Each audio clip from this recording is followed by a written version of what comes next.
Just getting some mint tea to remind me of my time in North Africa this month. Whatever you do, do not come to Paris Bercy bus station just to hang around waiting for your bus. Seriously, there's hardly any Wi-Fi, there's no charging sockets, there's just vending machines that are quite overpriced. There's just nothing really interesting. I mean, at Victoria coach station we have a bloody Starbucks. It could be overpriced, but it's Starbucks. I just don't understand why last night Flixbus decided to cancel my bus at 9:30, but then Flixbus still says, oh, there's a bus at 9:30 going to London. So why did you kick me off it? This is like the second time you've done this to me. It's like 2 years ago, the day before I was supposed to leave to get to Paris to get my flight to South Africa, you canceled my bus, so I have to take an early one. It just seems like Flixbus don't want to be like taking buses to London or Paris not full. So they're like, okay, let's cram everybody on this one bus and make the most out of it. Okay, fair enough. I mean, lots of English people need to go to France, and lots of French people need to go to England. I wish I spent more money and took the Eurostar instead. Even though it would have cost 70 quid, Eurostar's so much faster than having to wait around this bus station. Also, it is very vital to have power banks in this day and age because we don't have power sockets at coach stations. Yes, I did charge up my power bank last night, but I was using it too much to charge my iPhone 6. So now I got an iPhone 6 and I got an iPhone 8 in my pocket, both with my tickets. One at 15%, the other one at 75%. There's no Wi-Fi, hardly. So there's nothing really to entertain me on my iPhone 8. If I just turn on my iPhone 6, the battery's gonna like drain out in an hour or so. So I can't have two iPhones that are flat because then where's the proof of my ticket? I don't have a paper ticket. I remember I'm using iPhones these days as boarding passes. So whenever you travel, you always got to make sure that you either A, you print out your boarding pass if you want to spend the money, or B, you have power banks. I have a crazy story of lending a power bank to a lady on my flight to Nairobi 2 years ago. Actually, her iPhone was really like 5%, so I said, look, here's my power bank, I'm getting on the plane to Nairobi, hand it back to me later on the flight, I'll be sitting on this seat.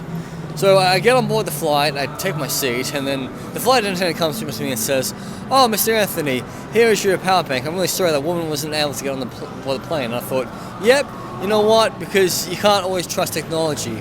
I'm just grateful I print off my boarding passes and I keep it safe with my passports while I travel. About 2 weeks ago, I was in La Línea de Constantine. I was waiting for a bus to take me to Malaga.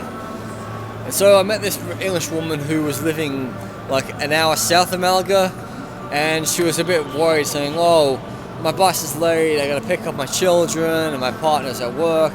So I said, look, you're gonna be on the bus with me to your town, why don't you just use my power bank? So I lent her the power bank and she got it like charged up to 20%. So I'm like, no, you could just keep using it until you get off. I mean, as long as I had a full phone to get me to Malaga and I could get to my accommodation in no time, that's great.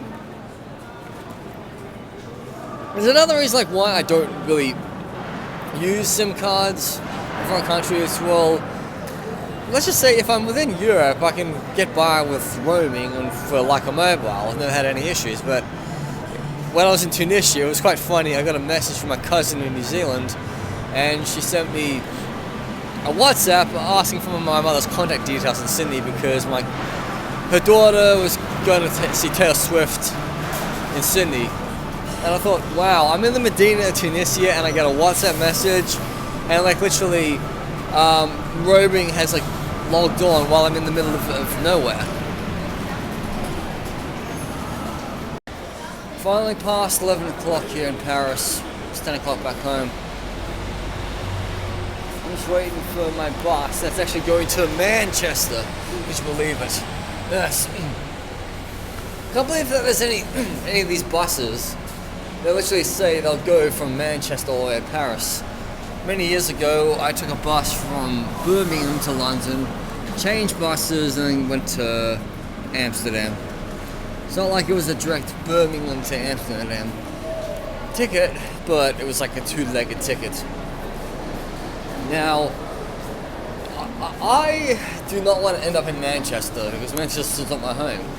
I was in Manchester last year to see Kim Wilde. I just want to get off like in East London. There's a bus that's dropping me like closer to my home, which is quite convenient. No offense to Victoria Coach Station, I've spent my entire life waiting for coaches there. But it's nice that I can get a bus from Paris to East London. Or just like if I ever had to fly into bloody Stansted Airport again, you know what happens? I can get a bus straight to my house from the airport. The last time I took a bus from Paris to London, it was just during the pandemic, like November 2021. You still had to fill out those forms as like a passenger locator form, which I did a week before after coming back from Africa, but I had to do it again. And literally the guy was so strict, he says, you have to make sure that you enter England on a boat, not a bus. You're getting a ferry to England. So he's just warning us all when we're arriving in Paris. So I'm like, okay, gotta take note of this. Then, let's remember, the night before leaving, I was just on my hostel, typing away, filling out all the paperwork just to come back to my own country. And worst of all, they didn't even check it when I came back. It was just quite funny, like when you go through the border in Britain on the ferries. Yeah, thanks man. Yeah, they always tend to check you thoroughly because they don't use those automatic gates. Leaving for London in 40 minutes time. It's been 5 days on the road. To Nice, to Monaco, to Italy, to Tunis, and then back to Paris. Would I change anything or do anything differently? No. Even if there were cheaper flights to go to that little stupid airport in the middle of Tunisia, Endifa, I wouldn't do it. I wouldn't change it. I'd be like, nah, if I want to go back to Tunisia, I always fly into Tunis airport, or if I want to visit Djerba, I'll fly into Djerba from Paris. But I got no regrets that I didn't get out of Tunis. Literally, it was only a weekend trip. I was very tired from really just like a hard few weeks in work, out work, in work, out work. You know, now that I'm going back to work tomorrow, I'm not going to have any trips abroad until at least April, May, or June. So I'll see if I can get to Dublin or Cork for a day trip. Make a good vlog if I visit Rory Gallagher's grave. Apart from that, I really wanted to go to Norway next month and see TNT, but